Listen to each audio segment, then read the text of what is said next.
Oke, Assalamualaikum warahmatullahi wabarakatuh. Perkenalkan, nama saya Yuwan Rinda Karesta. Dengan NIM 3 digit terakhir saya 060, saya merupakan mahasiswa Teknologi Rekayasa Otomasi dari Sekolah Vokasi Universitas Diponegoro. Oke, pada pertemuan kali ini saya akan membahas mengenai percobaan SPI atau Serial Peripheral Interface. Kita langsung masuk ke materinya. Jadi di sini ada 5 percobaan. Yang pertama ada LCD SPI menampilkan LCD. Yang kedua ada Ethernet SPI, itu menghubungkan Ethernet dengan laptop. Yang ketiga ada SD card SPI, itu membaca SD card.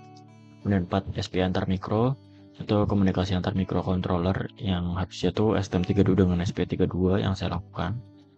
Kemudian yang kelima ada SPI dengan RTOS. Nah, pada pertemuan kali ini saya akan membahas beberapa kurikulum saja atau beberapa percobaan. Di antaranya adalah percobaan pertama, ketiga, dan keempat. Mengapa demikian? Karena petunjuk atau arahan dari asisten dosen, asisten praktikum itu seperti itu. Oke, kita langsung masuk ke pembahasannya, yaitu ada teori dasar Serial Peripheral Interface.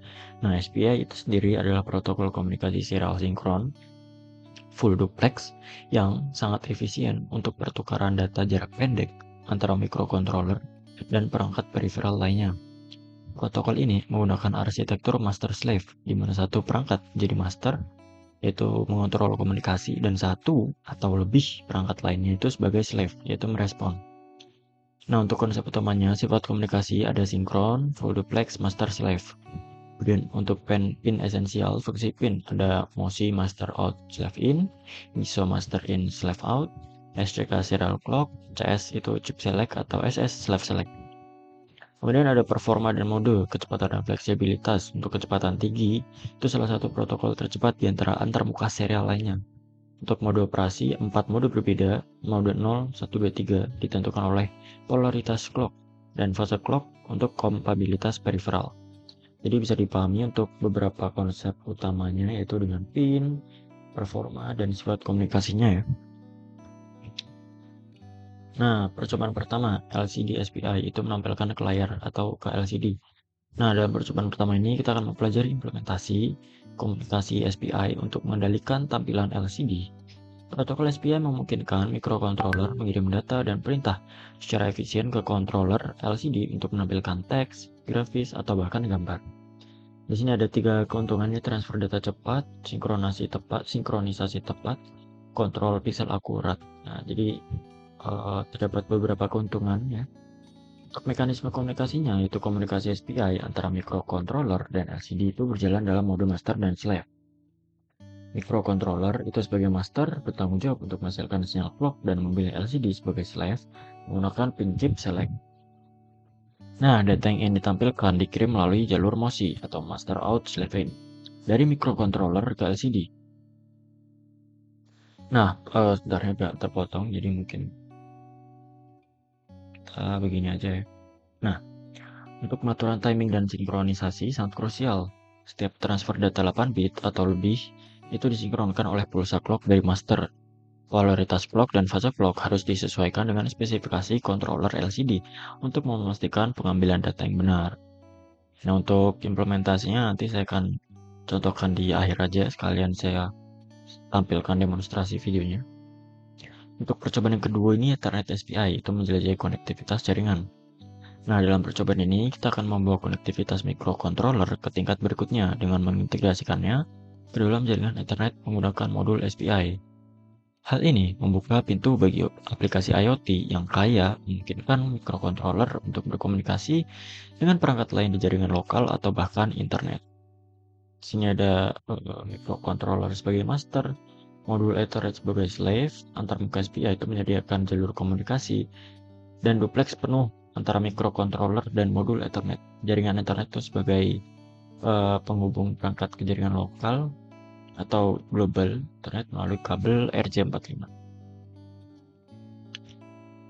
Modul Ethernet berbasis SPI seperti yang ada di sini ENC28J60 atau W5500 bertindak sebagai jembatan atau microcontroller dan jaringan fisik.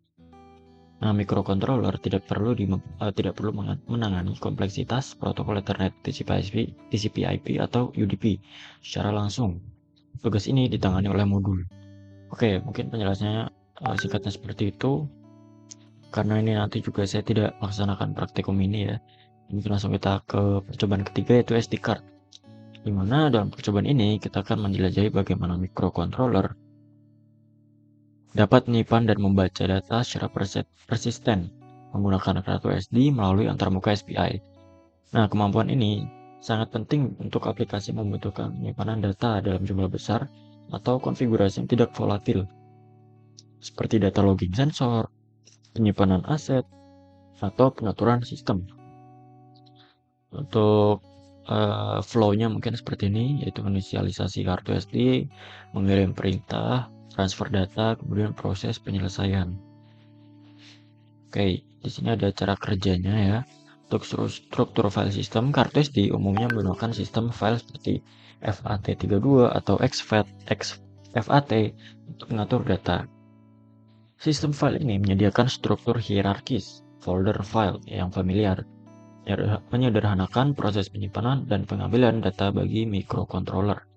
Modul SD card akan mengurus terjemahan antara permintaan baca atau tulis blok data mentah dengan lokasi fisik di kartu. Set perintah kartu SD, inisialisasi, membangun koneksi dan menyiapkan kartu untuk operasi. Nah, microcontroller itu mengirimkan perintah untuk mengenali dan mengaktifkan kartu SD, membaca blok, mengambil data dari lokasi tertentu di kartu, tulis blok, menyimpan data ke lokasi tertentu, perintah lain, mengatur ukuran blok, menghapus sektor atau mendapatkan informasi kartu. Nah, yang berikutnya, percobaan 4 ada SPI antara komunikasi antar microcontroller. Dalam percobaan ini kita akan mempelajari bagaimana dua atau lebih microcontroller dapat berkomunikasi satu sama lain menggunakan antarmuka SPI. Ini adalah konsep fundamental untuk membangun sistem terdistribusi di mana beberapa microcontroller perlu berbagi data atau tugas. Skenario implementasi itu ada satu master, banyak slave, banyak master dengan arbitrasi. Yang pertama kita jelasin dulu yang satu master, banyak slave. Satu microcontroller bertindak sebagai master utama yang menginisiasi semua komunikasi, dan beberapa microcontroller lainnya bertindak sebagai slave. Master memilih slave yang ingin diajak berkomunikasi dengan mengaktifkan bit slave select yang sesuai. Dengan banyak master, dalam kasus yang lebih kompleks, beberapa microcontroller mungkin perlu bertindak sebagai master. Ini memerlukan mekanisme arbitrasi untuk mencegah tabrakan data. Saat lebih dari satu master mencoba mengambil data kendali bus SPI secara bersamaan. Mekanisme ini bisa berupa polling, token passing, atau interupsi. Protokol komunikasi antara mikro, yang pertama ada checking, acknowledgement, dan error detection. Nah, mungkin di sini ada tantangan utama yang perlu diperhatikan, yaitu collision handling. Diperlukan strategi yang robust untuk mencegah dua master mencoba berbicara bersamaan atau dua slave merespon secara bersamaan jika master tidak mengatur SS dengan benar. Timing synchronization,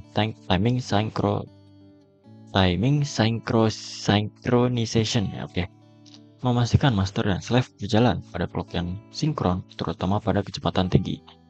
Terakhir ada debugging, melacak masalah komunikasi bisa menjadi rumit karena melibatkan interaksi dua atau lebih perangkat. Pada percobaan 5, ini ada percobaan SPI dengan RTOS ya. Ini mungkin nggak usah saya jelasin panjang-panjang, karena percobaan kelima ini juga tidak saya lakukan ya.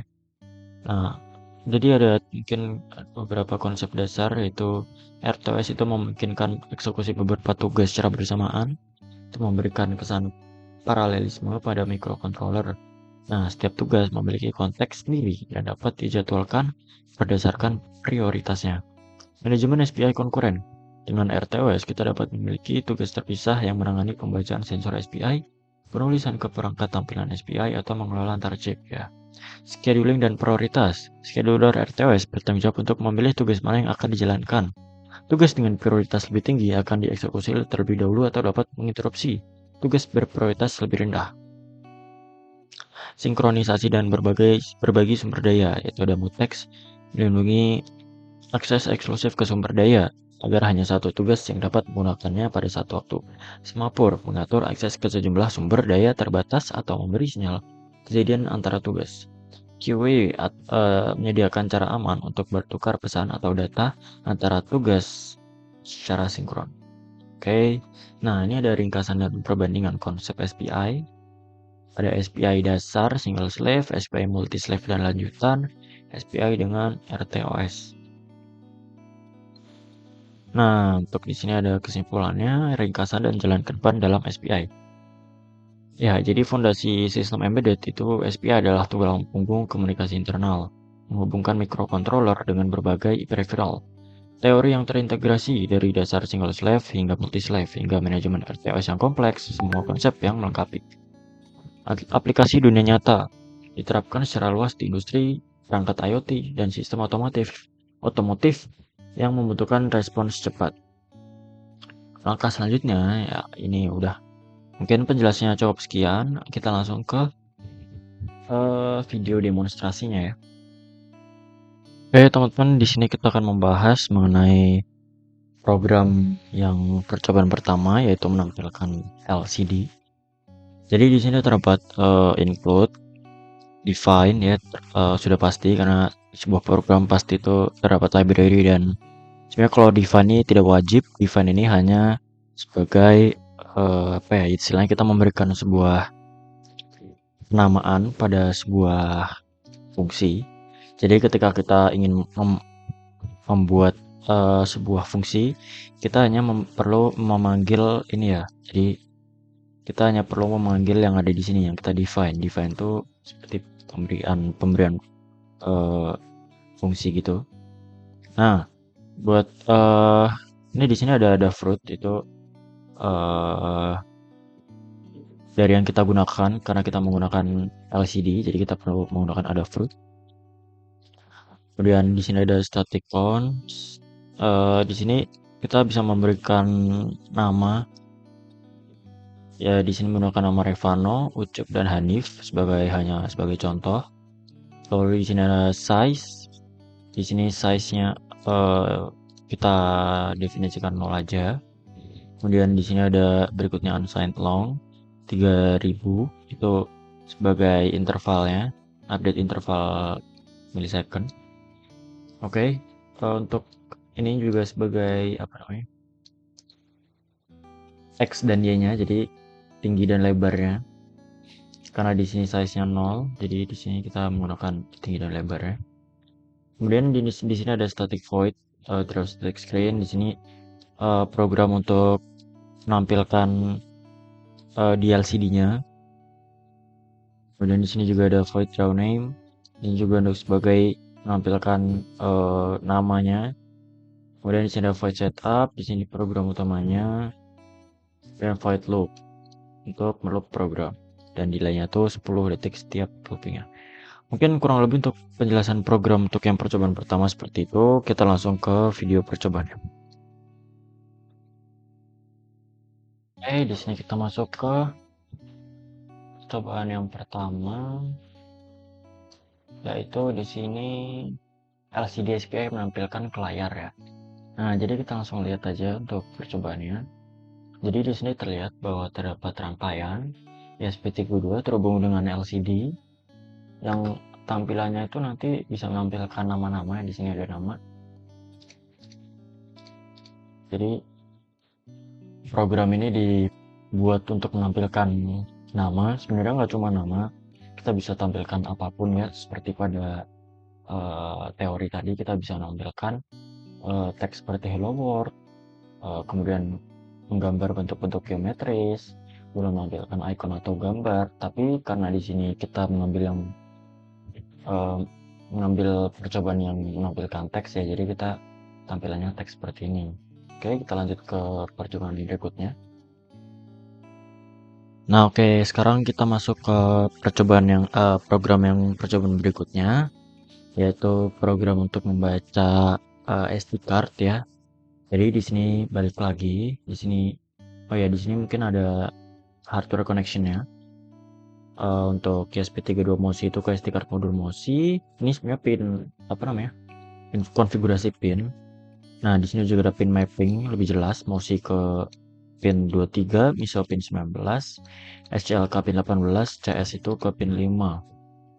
Di sini juga ada include, ini adalah library dari programnya sendiri. Define serial baud itu serial kecepatannya 115.200.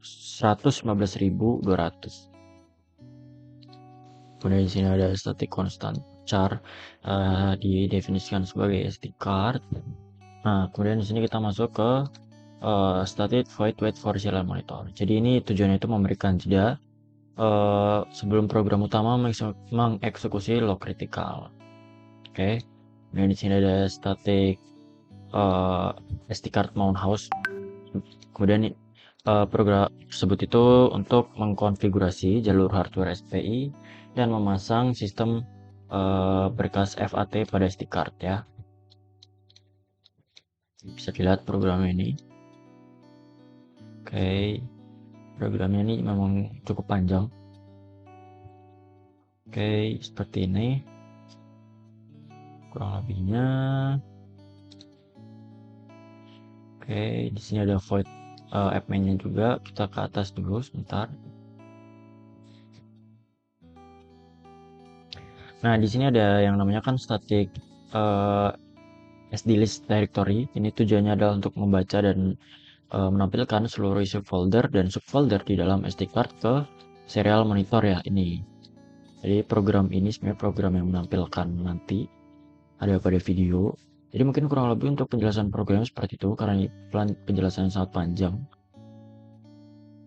programnya. Dan ini di sini ada void appmain. Ini adalah tujuannya untuk titik masuk utama atau main entry point itu dari seluruh aplikasi ESP saat ESP32 itu menyala ya. Jadi cara kerjanya itu kurang lebih kayak dia akan memanggil wait for serial monitor. Ntar kita cari wait for serial monitor. Nah, ini yang tadi yang ini kan wait for serial monitor. Lalu akan mengeksekusi proses mount kartu memori melalui fungsi SD card mount tadi. Yang apa? Sebentar, SD card mount ya. Akan aku jelasin dulu. Nah, ini SD card mount yang ini dia akan menjalankan fungsi tersebut. Kalau gagal itu SP32 dipaksa masuk ke dalam infinite loop. Jadi dia akan berhenti gitu. Nah, kalau sukses program itu akan memanggil SD list directory yang tadi yang ini akan menampilkan folder-folder yang ada di SD card. Setelah selesai, program akan masuk ke infinite loop dengan delay.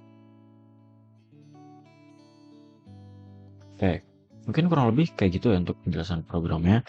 Langsung kita masuk ke video demonstrasinya. Nah, oke, kita masuk ke percobaan yang berikutnya, yaitu SD card SPI, membaca dan menyimpan. Jadi di sini saya perlihatkan terlebih dahulu, mulai dari uploadnya, atau full screen.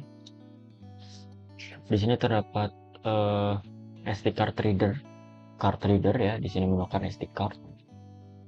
Bentuknya seperti itu terhubung dengan ESP32. Dan di sini proses uploadnya, ngebuildnya untuk programnya seperti itu. Oke, di situ terlihat pin-pinnya. Oke, untuk menjalankan program kita pencet upload. Lalu di sini proses uploadingnya. Untuk proses uploadnya kita harus menunggu connecting. Oke, proses upload. Kemudian sukses. Oke, ketika sudah sukses, di sini kita buka serial monitor dan kita lihat.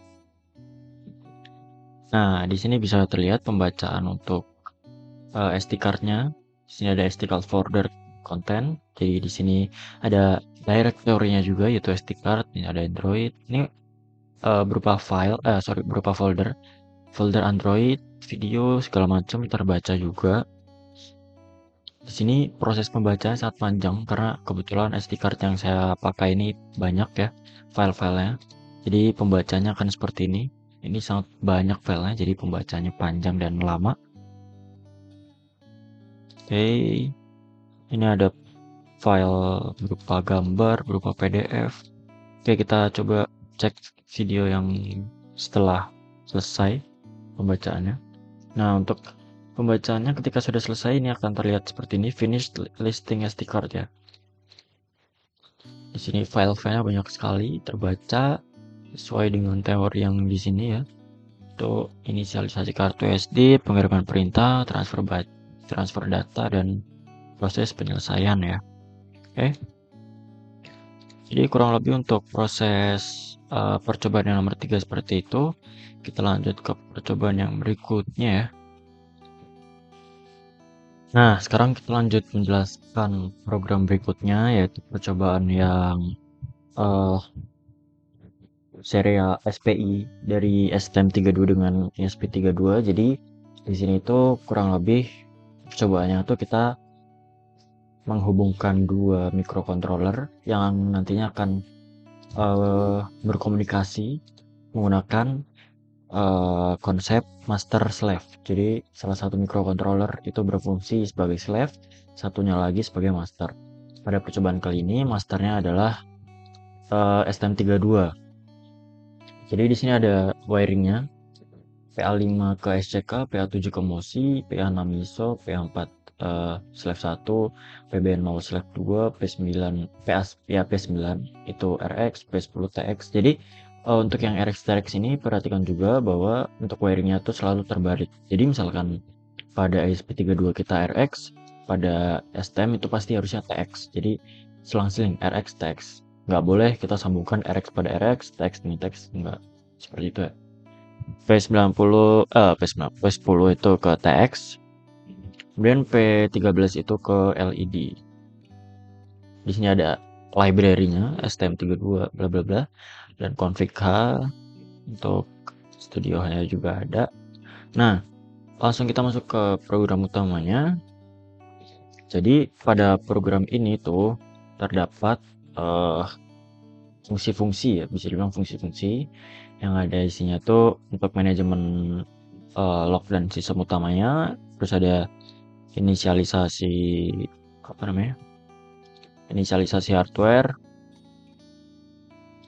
kemudian ada juga kontrol seleksi perangkat. Jadi memang programnya dibuat untuk sebagai saling berkomunikasi, karena penerapan pada industri pun pasti kita menggunakan banyak microcontroller gitu, nggak mungkin kita hanya menggunakan satu microcontroller ya.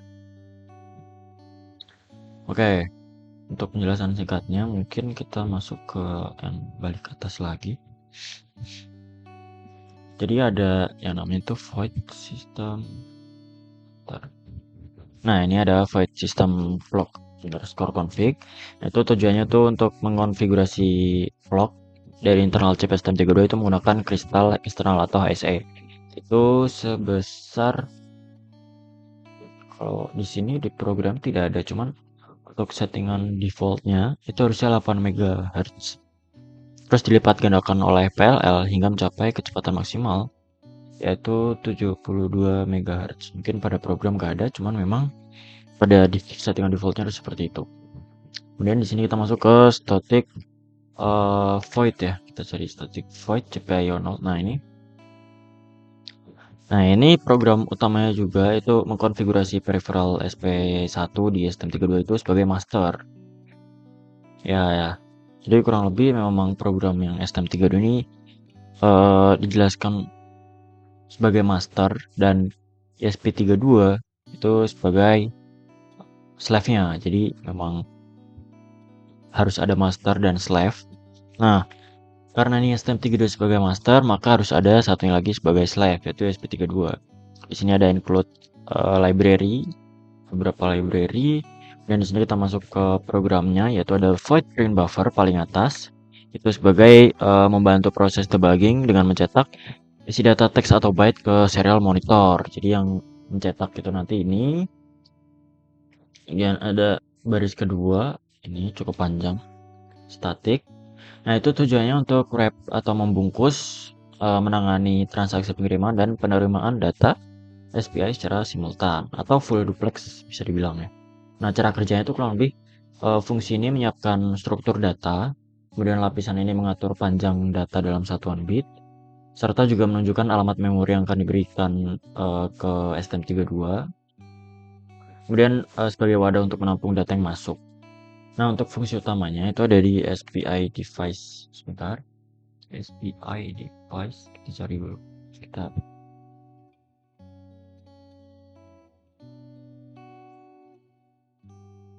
Nah, di sini kan ada yang namanya SPI device handle. SPI device transmit. Bentar. Nah, di sini kan ada yang namanya SPI device transmit.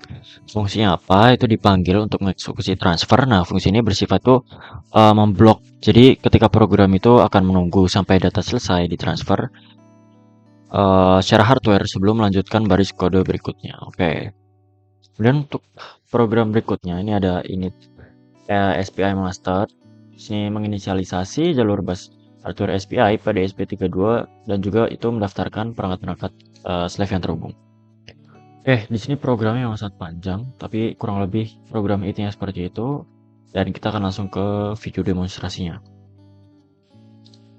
Nah, oke, kita ke percobaan yang terakhir, yaitu SPI antar mikro. Di sini saya menggunakan ESP32 dan STM32 ya. Nah, untuk percobaan praktikumnya seperti ini. Di pertama kita proses uploadingnya terlebih dahulu. Sebelumnya mohon maaf buram ya, karena ini saya juga yang digunakan untuk merekam video ini adalah HP teman saya. Dan ketika dikirimkan melalui WhatsApp, itu videonya terkompres, jadi kualitasnya juga menurun. Oke, di situ proses uploadingnya. Kita buka file dulu. Jadi ini proses uploadnya kita harus buka filenya satu-satu. Dan uploadnya itu bergantian ya teman-teman. Jadi kita harus upload ESP32 terlebih dahulu, kemudian baru kita upload yang STM32. Proses uploadnya. Nah, ini ketika sudah proses uploadnya mau selesai, sukses, dan kita buka serial monitor, tampilannya akan seperti itu ya. Nah, karena di video ini kurang jelas video tampilannya, jadi aku akan menampilkan bagaimana tampilannya. Jadi tampilannya itu seperti ini ya, data masuk SPI. Transaksi ke 19, jadi transaksi ke ini menunjukkan proses keberapa telah terjadi di komunikasi ini ya. Jadi transaksi ke 19 berarti ini sudah pengiriman data yang ke 19, transaksi ke 20 itu berarti pengiriman yang ke 20. Data diterima ini berupa bit 000004C gitu ya, dan balasan berikutnya ini berupa huruf karena itu bisa sudah lebih angka 10. Bacaannya FFFFFF gitu ya. Mungkin untuk penjelasannya seperti itu, dan ini tampilannya ya. Karena di video ini buram, jadi ini aku mengambil tampilannya seperti ini ya. Ini tampilan asli juga, Pak. Itu akan terus membaca dan tampilannya seperti ini. Nah, mungkin untuk pembahasan dari saya seperti itu. Mohon maaf jika masih ada kurangnya. Mohon maaf juga jika ada penjelasan atau pembahasan saya yang salah atau kata-kata saya yang salah. Mungkin cukup sekian. Wassalamualaikum warahmatullahi wabarakatuh.